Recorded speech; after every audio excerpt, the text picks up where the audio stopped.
This week, Bam Azizi of NoPassword joins us for an interview. In our articles for discussion, we talk about why not to brainstorm in groups, the real reason companies are so focused on the short term, how to break bad business habits. In the news, we discuss Barracuda Networks, Fishline, and more. All that on this edition of formerly Startup, now Business Security Weekly. This is Security Weekly, for security professionals, by security professionals. Broadcasting live from G-Unit Studios in Rhode Island, it's the show about security startups, how to secure your startup, and advice for security startups. It's Startup Security Weekly. I need it from the top.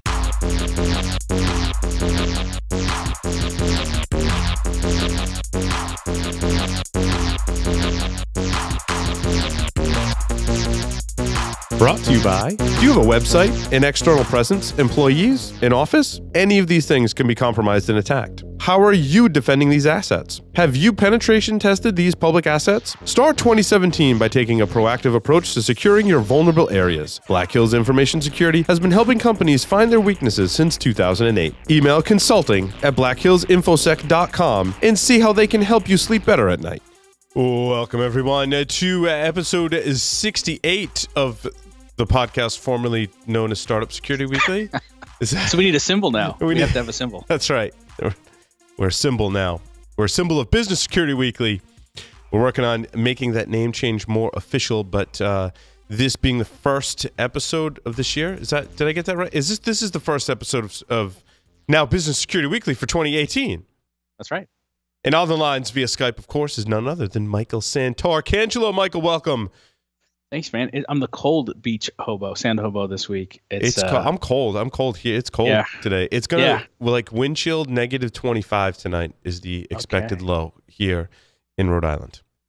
So this is how you entice me back to the studio, right? You're like, look, I know it's gonna be like in the 60s next week, Michael. So come back up. Remember what it's like to be in snow and cold. Remember why you I want left. you to come back here in the studio so we can cuddle and keep each other warm. That's really... Oh, well, if you just said that would have been easier. How about that? Fun deal. Yeah. Michael, I'm happy to do it. I get a lot of requests, and I just got one today, and I wanted to make sure we covered it probably at the top of the show, not spend too much time on it. But people are like, what are those books you were talking about in episode 67? And what are those books you're talking about? And I think there's really three that we've come down to. So, Mike, if you want to remind our listeners on the three books that really changed my life, all three of these books in succession, Michael was instrumental in recommending these books. I'm not a big reader. I listen, and even then, like, I'm not a big book person. I think it was like part of my ADD or whatever. Like, I could just never sit down and, not never, but rarely would I sit down and read a book. It's just part of my thing. So the books that I do read really have to keep my attention, and there are a select few, but Michael's recommended three, which really, essentially changed my life, Michael. You've changed my life, Michael, is what I'm saying. So no bar. Well, I guess that's why we're going to cuddle. Yeah, keep in mind, too, these work in order. Paul and I had a great conversation about this yesterday and how they work. The first book's called Play Bigger. I got introduced to this by a client. The idea is that you can change the category you play in. So if you're in security today, or you're a vendor, and but I don't know where I fit in the Gartner Magic Quadrant, or I'm not sure how the industry sees me, Play Bigger says good. That's your advantage.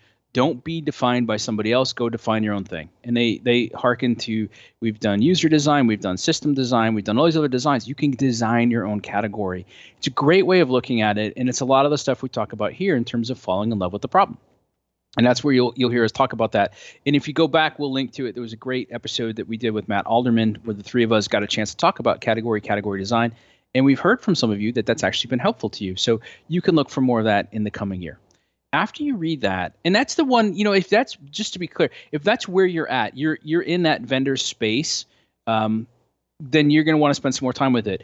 And if you're listening right now and say, but Michael, hold on, we're just an enterprise security team, then absolutely read that, because if chances are you already got categorized as the team of no, that team that doesn't help us, or I don't know why we would need to involve them, this is your chance. If you go read that stuff and you think about how you define the problem space differently and how you market yourself internally even, Huge difference. And I've started to do this with some of the security leaders I work with, and they love the results. When you get done with that, the next book is called The Brain Audit. It's written by Sean D'Souza. He's going to be on the program with us next month. And I've become a huge fan. Like it's what I love about it, just as a lead up to it, is he writes the book. And then he said, by the way, I've got all these other things.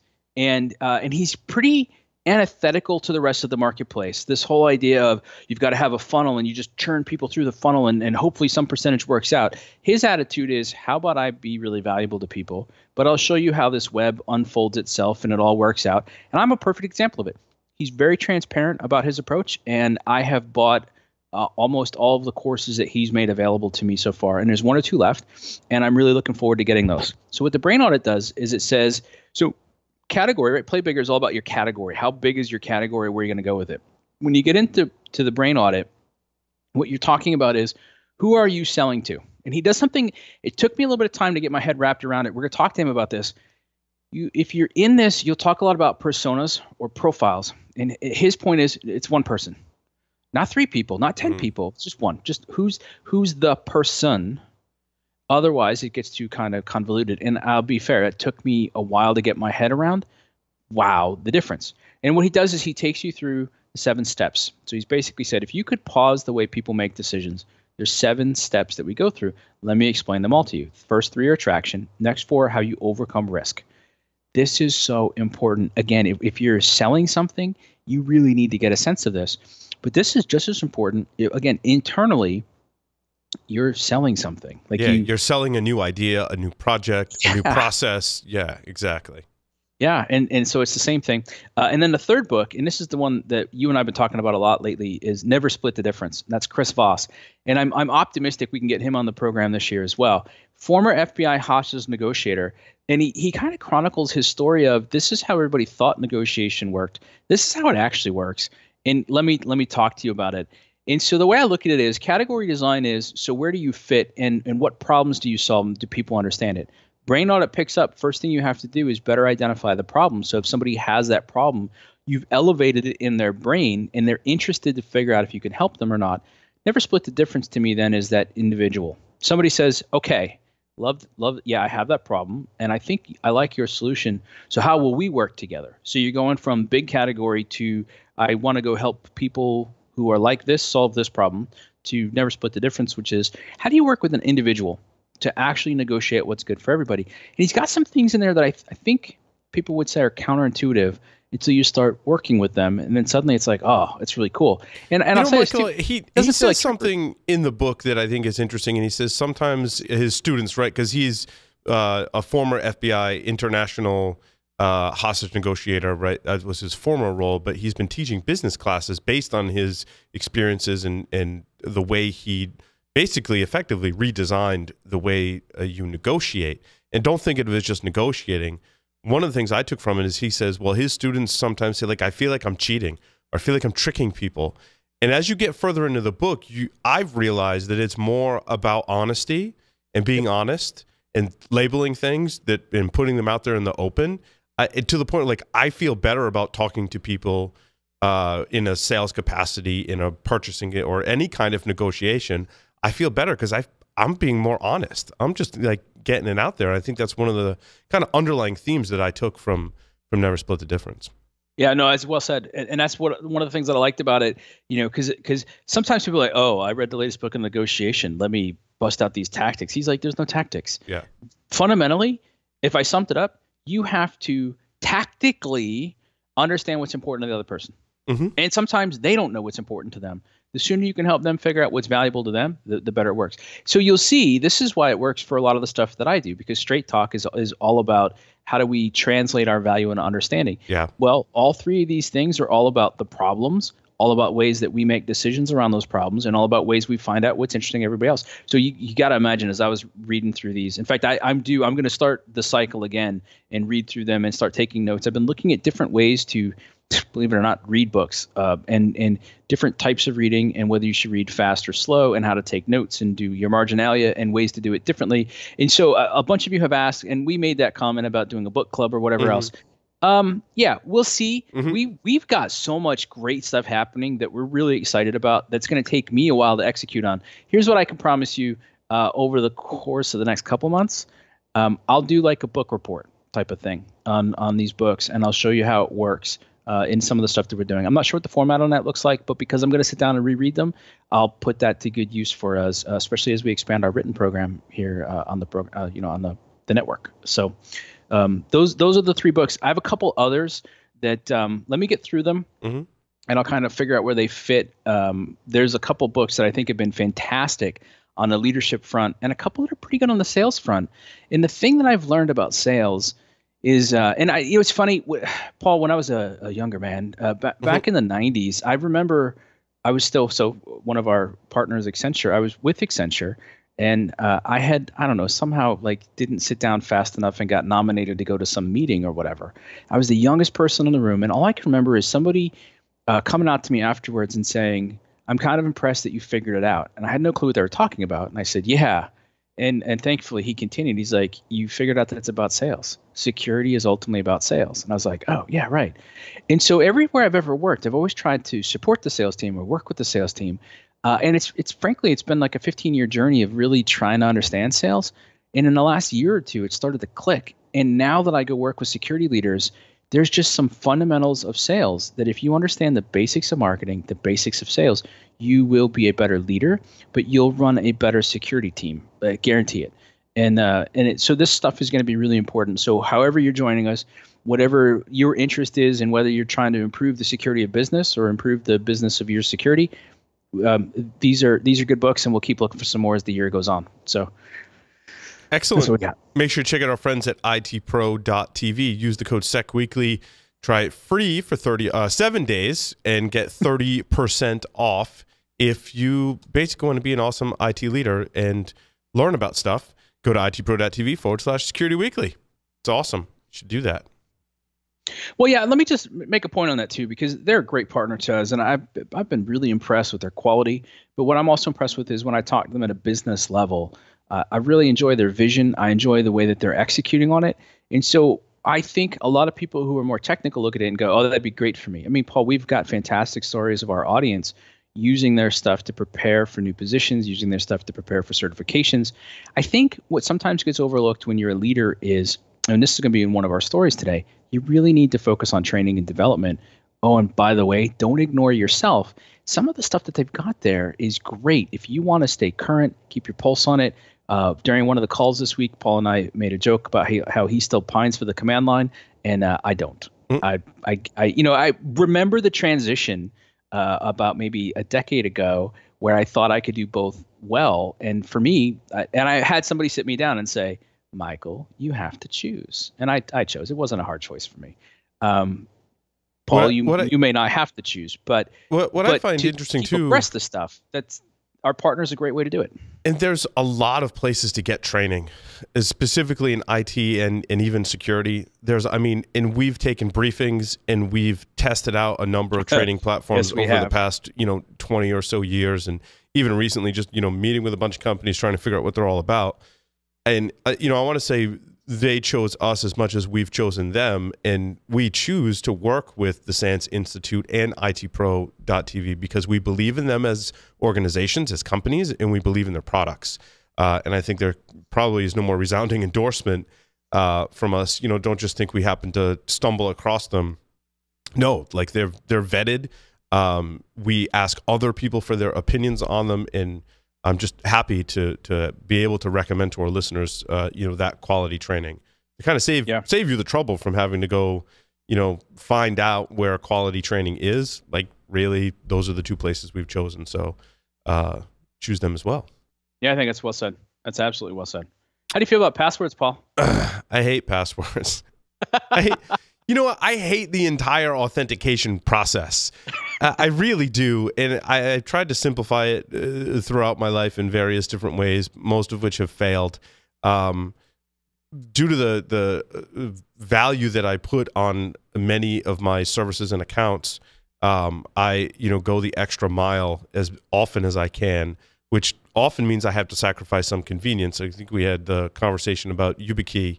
Love YubiKey, but I often find myself I'm downstairs in my office and my YubiKey is up 2 flights of stairs on the 2nd floor in the same room where my wife is sleeping.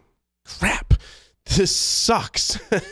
And so I think we're all looking for better solutions. To talk about some of those solutions, Bam Azizi from NoPassword is joining us today. Bam, welcome to the program. Hi, thanks for having me. So, Ben, we've already kind of described some of the problems that we have, with passwords and authentication. How do you define the problem, and what's your take and point of view on the password problem?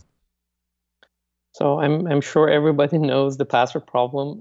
You don't need to have expert or expertise to know what's the issue. But two main problems are: one is the inconvenience, as you mentioned, and second is the security. Password has been around for 40, 50 years, and it doesn't cover the modern needs of authentications, especially when it comes to new users' behavior on smartphones. Everybody's carrying a smartphone. They don't use laptops or desktop as they have used to basically use it previously in last decades. And in the smartphones, you need to, for finding the special characters, you need to do keyboard gymnastic to find all those characters to cover your complex passwords. And often people use 1, 2, 3, 4, 5, 6 to fix that problem, which is not a good solution. Well, yeah, so let's talk about this for a second, because you said something I think is interesting, and it's the proliferation of mobile devices. Has that really started to change this? Are we finding that, because passwords aren't new. They're centuries, they're millennia old. And to be fair, they're not going to go away. So when we say we've got a password problem, what we're really saying is modern use of our devices requires a different way of authenticating. Is that a fair statement? Yeah, so what I was trying to say is definitely passwords are not good in any form and in any use cases. But when it comes to smartphones, people tend to hate passwords more because it's harder to type and harder to change. And there are some other ways to prevent that. But in general, yeah, that's the statement I was trying to make. All right, so just an example that comes to mind is with a Wi-Fi password, for example. And when we talk about the Internet of Things, not just smartphones, but if you've ever tried to enter a long, complex password for your Wi-Fi network on your thermostat specifically, and then there's lots of other devices. I think the Nest thermostat's a good example. There's the dial, and then you have to push, and then there's other. It's even worse on a thermostat than it is on a phone, and it's just it's super annoying. Well, yeah, and I'm one of those people that has those auto-generated 32-character passwords. So trying to authenticate on your Apple TV, same thing, at least the older versions. Oh man, so I get it. So it's a pain, and so instead of suffering through the pain, Bam, what you're saying is most people just opt for poor passwords and poor password hygiene, and so as a result, you think that there's a better way. So what does the better way start to look like? So just forget about me and NoPassword for a second. So in the industry, people are trying to solve the password problem, and they just focus on the security part of it. So they invented second factors or multi-factors that you get a OTP or a token or something that you need to enter on top of your password. And it means less convenient, but we showed that again and again it's not secure. So based on Verizon last year report, 85% of cyber attacks are based on a stolen credential. Even the accounts that has been secured by second factors has been compromised in Google or other places. So we thought that the solution that we need to offer should be basically asking the user to not enter anything, because as soon as you ask the user to enter any password or any token, there is a chance of social engineering and phishing. It doesn't matter how many times you ask the user to enter something, they can enter it in the wrong place, and then it's too exploitable. So our solution is multi-factor authentication, but we call it H2MFA. It's a human and hidden multi-factor authentication, because we believe that multi-factor authentication doesn't mean we should bother user multiple times. From the user's perspective, they just do like one-time biometric authentication, but behind the scene, we do all those multi-factors in a hidden and invisible way. So, Bam, is it behavior-based? Like, walk us, ourselves, and our listeners through how users would authenticate in your model. Give us an example. Sure. So we are supporting different type of biometrics modules. We do face and voice and like fingerprint, as many people used to do that on their smartphone. So the way our solution works, that you need to install our application on your phone, and you use that application to have access to any other applications on other devices. So basically, we turn your phone to a key or password to all of your applications, and to have access to our application, you need to authenticate based on fingerprint, face, or voice. Now we are going after behavioral authentication, means that we're leveraging all the sensors you have on your smartphone to authenticate you without even you knowing that we are authenticating you. Means that you don't even need to do biometric authentication. So, but we are in the beginning of that journey. There are other companies are doing that as well. But it doesn't mean that you don't need to authenticate anymore. Sometimes based on the machine learning algorithm result that we get, we might bother you again. But in the most cases, because we know that you're in the right place, you have the right pattern, you have the right behavioral, we don't bother you to do the authentication. We just authenticate you behind the scene. That's interesting. So at a fundamental level, it's almost like two things that you have, right? I need to have the phone, and then that phone needs to recognize some kind of feature or biometric on me. So in that sense, there is a multi-factor aspect to it. Correct. Yeah, that's why we call it hidden multi-factor, because user just sees once, but we do like multi-factor behind the scene. And now, oh, go ahead, Michael. Well, no, do yours, because mine was going to take us a little. Well, I was just going to ask Bam. So the environmental aspect of it, that replaces the need for like my fingerprint. If you know that I'm holding my phone in the same way in a location that I've been in before, and I'm connected to a Wi-Fi network that I'm always connected to, you may say, well, I don't really need your fingerprint because I know that it's you and you're in your office by all of the other information I can collect from the phone about your environment, correct?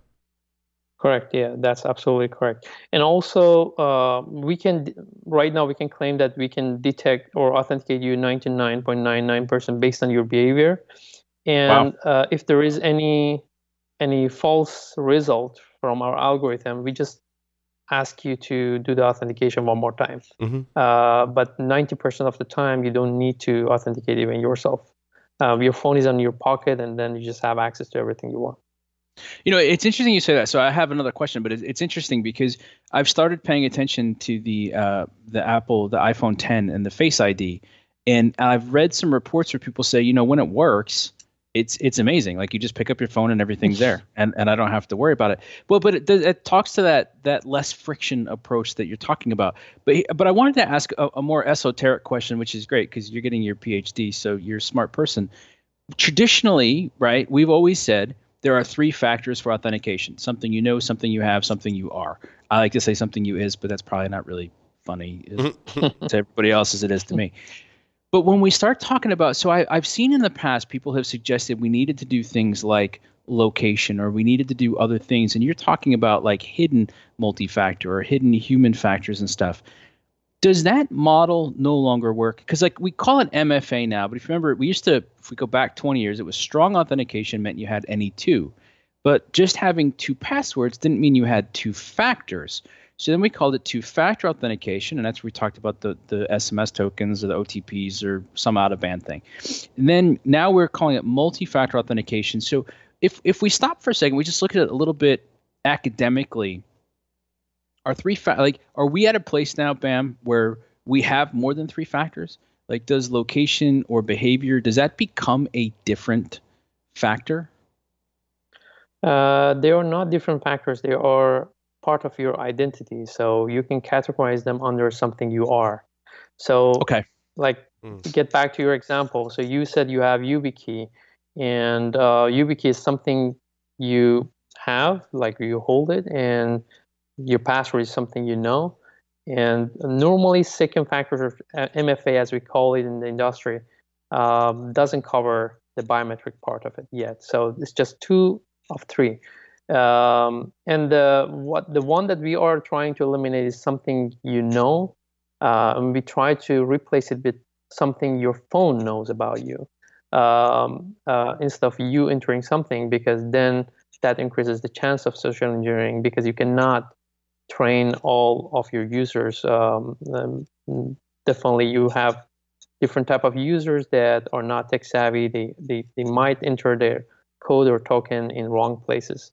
And that is, by the way, the most common way of hacking that we know every day, breaking the news, right?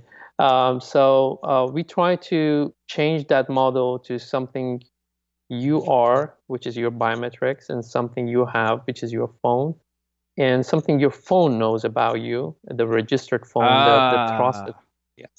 And then that would be the location, your behavioral, and also we generate 2048 character password, one-time password behind the scenes, sending it to the server, verified on the server side. So that would be your password. That would be something you know, but actually you don't know it. Your phone knows it. So when you add these other factors in, then are you basically just increasing confidence? Is that what's starting to happen? Yeah. So psychologically, people used to use passwords. So when it's easy to have access, they just feel like for a second they feel not secure. But down the road, if they go and basically continue using the system, they understand that it's convenient and more secure. Normally, people start using NoPassword. They try to test it. They ask their twins or their similar relatives to check if it works or not. And then they understand that it's very secure, and that people around them cannot leverage the physical access to the devices to basically steal their identity. And then they feel comfortable. So I think we need to educate people, and definitely Face ID or Touch IDs or fingerprints that we are using every day helps us to educate more people. And we are in the beginning of the journey. As you said, password has been there for like 100 years maybe, and we cannot change it overnight.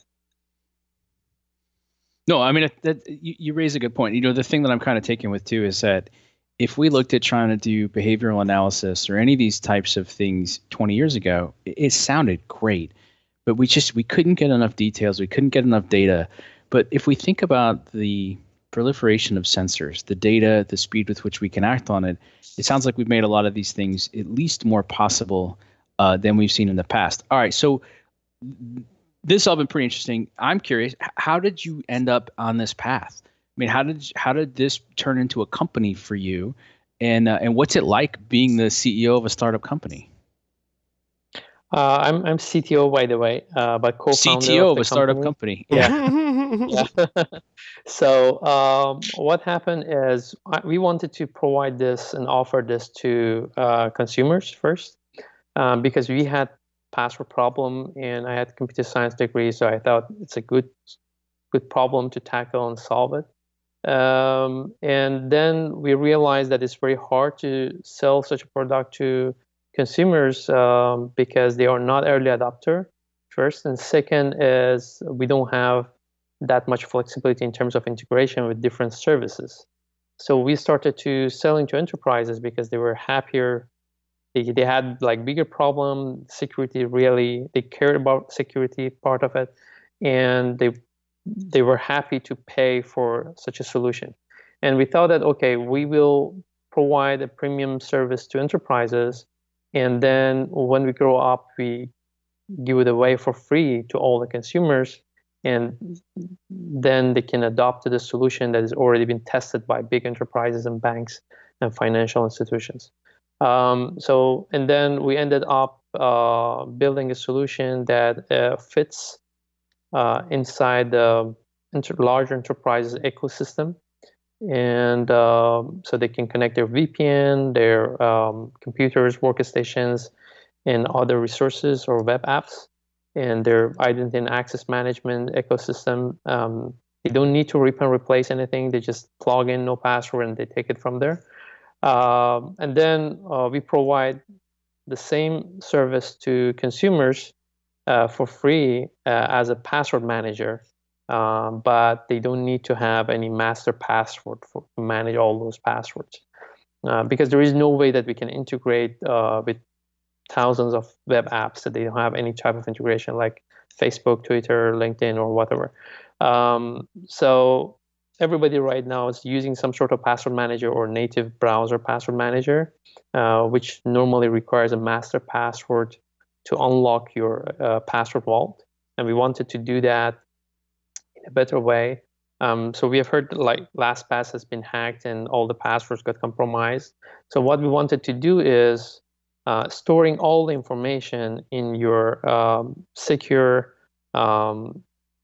basically partition of your smartphone, and we don't have any passwords from you in our server. So even if NoPassword get hacked, there is nothing other than some sort of tokens and some information about your phone, but no real passwords is stored in our server. So I always say that in the forefront, you see that we are fighting passwords, but in the heart, we are fighting against centralized databases. I'm not going toward blockchain and other like complex stuff that you've heard about that, but what we want to do and what we want to offer is providing a secure way to store all of your passwords without using any master password, and you own your identity, you own your data, and you can destroy all of them whenever you want, and you are the only person that can unlock it and use it whenever you want. So that's our mission, and hopefully we will launch the consumer version, which will absolutely be free without any advertisement in Q1. Bam, is using this system from NoPassword, is there any increased exposure if my phone gets hacked if I'm using NoPassword versus LastPass versus NoPassword Manager? So we try to solve that problem. So there are many other companies that can make your phone secure, and because we are storing biometric information on your phone, we have zero tolerance about rooted devices and any debuggers attached to your phone or any like funky stuff that is happening. We have a self-destruct basically algorithm that destroy everything, and smoke the phone. You can smoke the phone remotely. So if somebody steals your phone and you don't feel comfortable, you can remotely destroy all the information stored by NoPassword. So we try to solve that problem. Your biometrics and passwords are already, depending on what you're using, largely already stored on your phone. In hearing you describe it a little earlier, I don't really see any increased risk or exposures in using your system, because someone does manage to get your phone. There are inherent dangers with that anyway, regardless of how, what mechanisms and various tactics you're using to authenticate to things. Yeah, that is correct. Michael, more questions? What's your biggest surprise now that you're the co-founder and CTO, not CEO, but CTO of a company? You've laid out a strategy that actually sounds kind of interesting, right? Enterprises will pay and consumers won't. But we also know if consumers start using it, I'm guessing then you've got a hook for the enterprises that have consumer-facing activities, right, that they can streamline the whole process. I think it's great. Anytime you can create that kind of a demand and proof point, I really like it. So what's your biggest surprise been so far on this journey? So there are some pushbacks that there are some hurdles that we need to pass. So we are talking with large financial institutions, it took like 2 years for us to close our first contract. And because we need to basically prove ourselves, we have done tons of testing and build a like very good product, but it has basically, it needs to be tested and it needs to be compliant with many other basically compliances, and we had to like gain different type of certificates.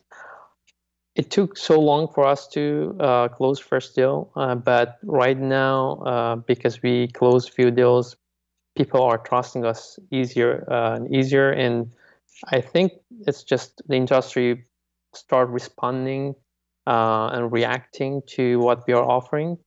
And one interesting thing that we are trying to fight is the smart cards, because many enterprises using smart card for their workstations. I don't know why they call it a smart card, because it's just a chip and pin and plastic. I get why we call it a smartphone, but I don't know why we call it a smart card. But we provided a solution that we tell them, okay, whatever you can do with a smart card, you definitely can do with a smartphone, because you have better storage, you have better security on your smartphone, and actually you can authenticate. So the smart card is passive, right? So if you have it, if you own it, you have it, right? So you can say, this is Johnny, or this is Bam. So there is no way that you can do the authentication on a smart card. And again, the other problem the smart cards has is cannot address the modern needs. Cannot use a smart card for your smartphones. Your native smartphone applications doesn't accept the smart cards. It's very inconvenient. And then we have done a survey with one of our customers for their employees. They have 50,000 employees, and they asked their employees that if you forget your smart card that you're using to log into your workstation, and if you forget your key fob and your phone, which one you return to home and get it and come back to office? And 90% said smartphones, and 10% said smart cards.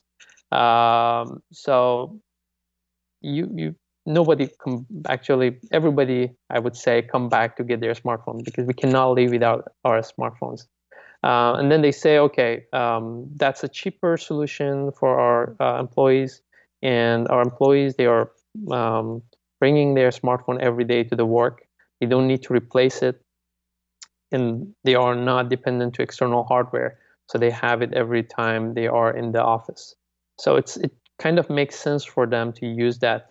But in the beginning, there are some pushbacks, because if you check, you know that like enterprises, they pay for a solution, they want to use it for 10 years. So it takes time to basically fight in the different divisions to change that behavior. And I believe that we won't have the same problem for consumers, because consumers want just convenience, right? So if it's a convenient solution, they will use it. And if it has a better security, it's a jelly on top. So that's good. But we are 100% sure that we want to offer something that is more convenient than passwords for end users. I got to tell you, Bam, you're one of the first person. I mean, Paul joked, but I don't think it was a joke, that I am publicly in love with the password problem. And typically I just hear people bitch and lament and throw crap out there. This has been great. Like I've thoroughly enjoyed this conversation. I really like your approach and your take on it. Where can people get more information if they want to try it out, consumer or otherwise? Where do they go? NoPassword.com? If they can go to NoPassword.com and go and add their email to we have 2 sign up. One is for enterprise, free trial, and one is for consumer, because we haven't launched it yet. So we will add them to the mailing list, and we will let them know whenever it's ready. Awesome. Fantastic. Bam, thank you so much for appearing on Business Security Weekly. Thanks for having me, and Happy New Year. You too. Thank you.